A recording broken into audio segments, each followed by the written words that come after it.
มันคุณกุ๊กตัวนี้นี่บางเยอะท่านช้ำเยอะอยากถือมาตะบายกับซ้ำนี้แล้วเป็นนัวกับเกลือเป็นเนื้อกับเกลือกับอันอื่นหมกมีปลามีชัดกินด้วยนี่พี่น้อง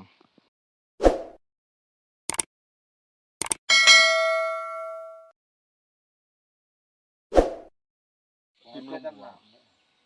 โอ้ละกินมือหัวกินมือหัวเฮ้ยก็มาสิโอ้หมูกระซอป่ะเนี่ยใครถือมาหมูกระซอเนี่ยขาเขาเอามากระลาตัวแต่ขาไม่ได้มีสบายดีพ่อแม่พี่น้องวันนี้มาหาปลาแล้วพี่น้องเลยมากับทีมงานใหม่มาเลยขึ้นปลาห้างจ้องคือเก่าเจี๊ยจะยังบ่น่ะ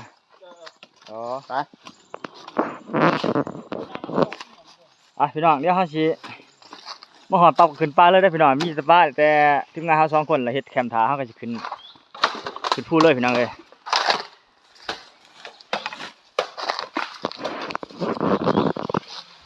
มาสุดนี้มาหาคนพี่น้อง6 คนนี่เนาะ6 คนมากับทีมงานใหม่มากับทีมงานเชียวปะเนี่ยคือก่อนมากับทีมงานลุงเพิ่นแต่ว่าไปคนละทางสุดนี้มาทีมงานใหม่ก็สิขึ้นห้างมุกจ้องเลยพี่น้องเลยก็พี่น้องก็เบิ่งบรรยากาศเลยพี่น้องอยู่ทุกป่าทุกอยู่ป่าอยู่พูดพี่น้อง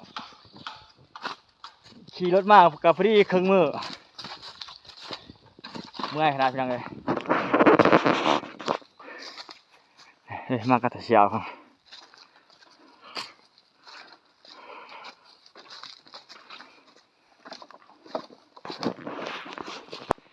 ย่างขึ้นพูอีกคือเก่าพี่น้องเลยมาปรับขึ้นพูเลยพี่น้อง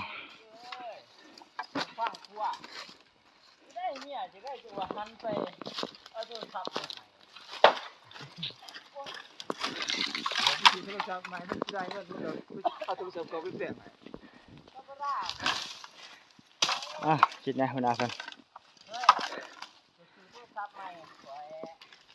ใส่จอบแม่ไปถือกล่องมานำเว้ยกล่องซองข่อยมีอยู่แล้วลืมขึ้นลืมซองสกหมกจ่องเนาะพูดอยู่โน่นตอนนั้นแหละฟูหมกจ่องเดี๋ยวเห็นประกบมันแต่ว่าลงมือนี่โค้งตัวนี้คนเด้อผมจะได้นี่นะขึ้นตัวนี้ผมจะมันทางเข้าไปแล้วเหมือนกันไปหรอวะเขาเห็นทางเข้าไปไม่ไปก็ได้ดอกหน่อยยังน้ำทางไปเนาะแต่ว่ามันไกลเลย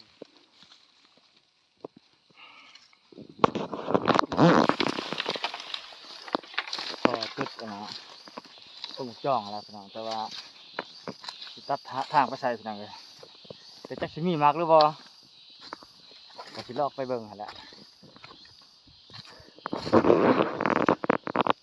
เฮ้ยพี่น้องหมกมีปลามีชัดกินด้วยนี่พี่น้องโอ้ยเดี๋ยวกกมันกกมีปลาพี่น้องใช่จะมาสั้นนอนแน่นบ่มันสนุกกินเนาะนี่นะจะมาเบิ่งแถวนี่จะลงมาเบิ่งเลยทีนะนี่แว่นหมดนี่หมูบ่ข่อยบ่แม่นหมูข่อยจะลิงดิจ้ะข่อยเห็นแม่ลิง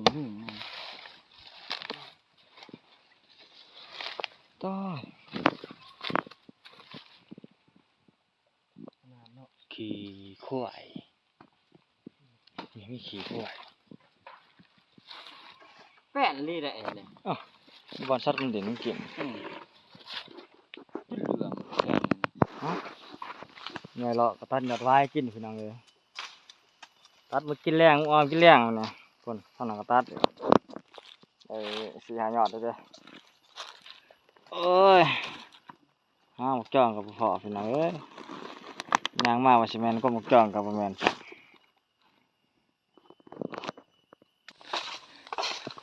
ยางกับแคมพี่น้องเลยต ตัดนะฮะเดี๋ยวไว้แล้วก็ยังพักกันยางกลับแคมป์เด้มีคนมากันนะเขาก็มากวดไปจองกันเขามาอำลังเขา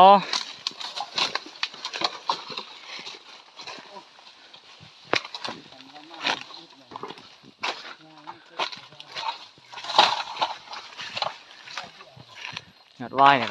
เนาะ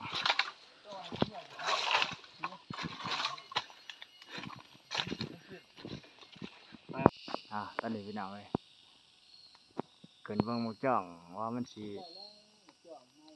จ้องหน่อยบ่ขนหน่อยก็ลงมาลงมาขึ้นไปเมื่อยดอก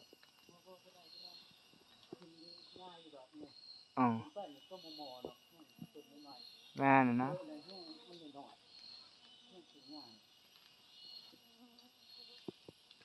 มันไปทางเข้าแล้ว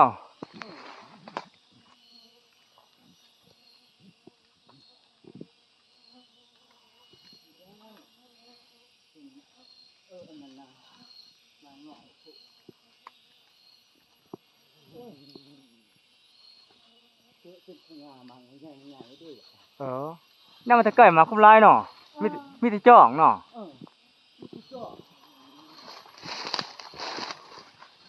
พี่น้องขึ้นมาจ่องพี่น้องเลยขึ้นไปก็เจอมากหน่อยเขาเรือเขาเอาก็เลยเบาพี่น้อง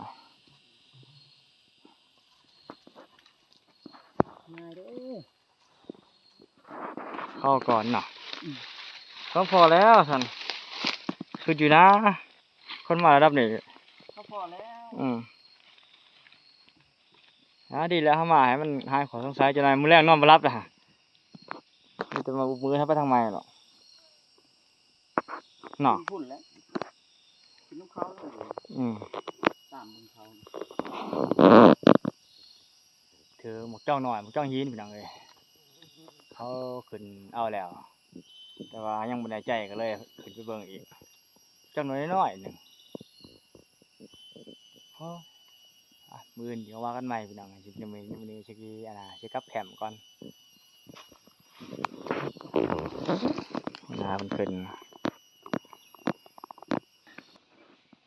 ลงมาฮอตแคมละหนึ่งเขาหนึ่งหนาพิษกินอันนี้ต้องใช้เมียไม่รู้มาปลากระไซผสมเพิ่นนั่นที่มีลูกเป็นบ่ชองเพื่อนบ้าเครื่องกินเครื่องจากถือมาตะบ่ายกับสำนีแล้วเป็นนัวกับเกลือเป็นนัวกับเกลือกับอันอื่นบ่มีนะขอบหัวหอมนี่ที่พักเขามาพี่น้องมาเดือนหนึ่งเขาแล้วก็เฮ็ดกินต่อพี่น้องเลยบ่อยากนี่ปันเฮ็ดกินชมนะกี่ยาแห้งเนาะเนี่ยมีลูกมีตัวเองบ่พี่น้องเลยตอนนี้ทีมงานเขาก็ได้ขึ้นหมกจ้องอยู่พี่น้องสายปีนโดยเฉพาะตอนนี้หาเลี้ยงลิงแย่ไว้ได้เฮานี่ได้ลิงโทนโอ้มันขึ้นก๊กตัวนี้บางเยอะท่านทำเยอะแรงก๊กนี่เลยนี่พูดถึงเท่าไหร่ถ้าเขาว่าไปใหม่ตกดังยานเนี่ย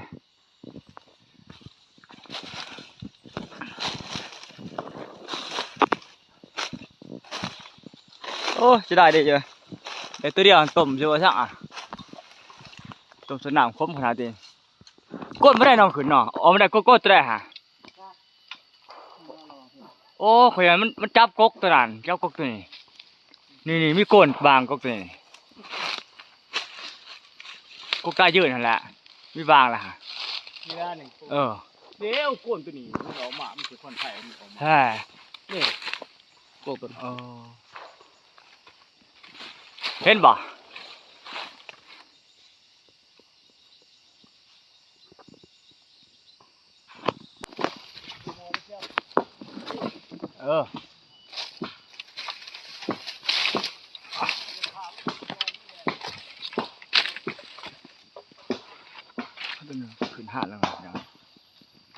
ไงเลย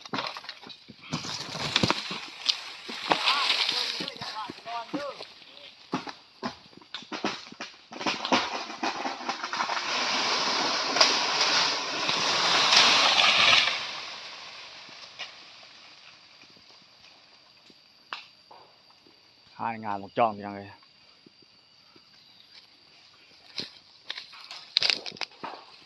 โอ้มาไงเต๋อด้วยเชียว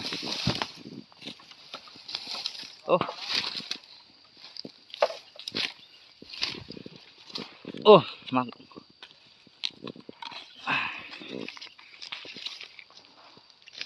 ตาพี่ตลกสะพายเลยปะนะโอ้ชิมีแต่มากบกมัดกระบอกไว้หักยักหน่อยกันด้วยมักหน่อยมักใหญ่ให้กัน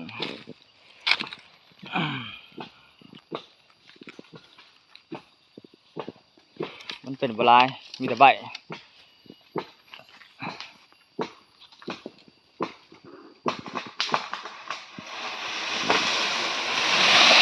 โอ้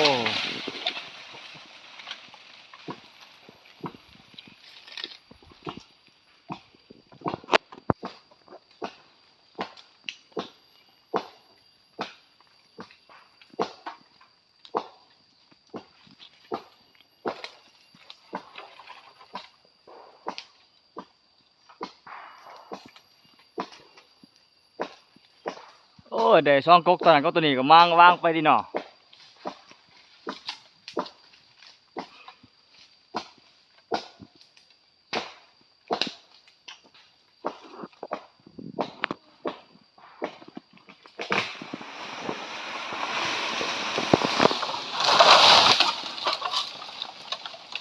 ผู้ผีมัด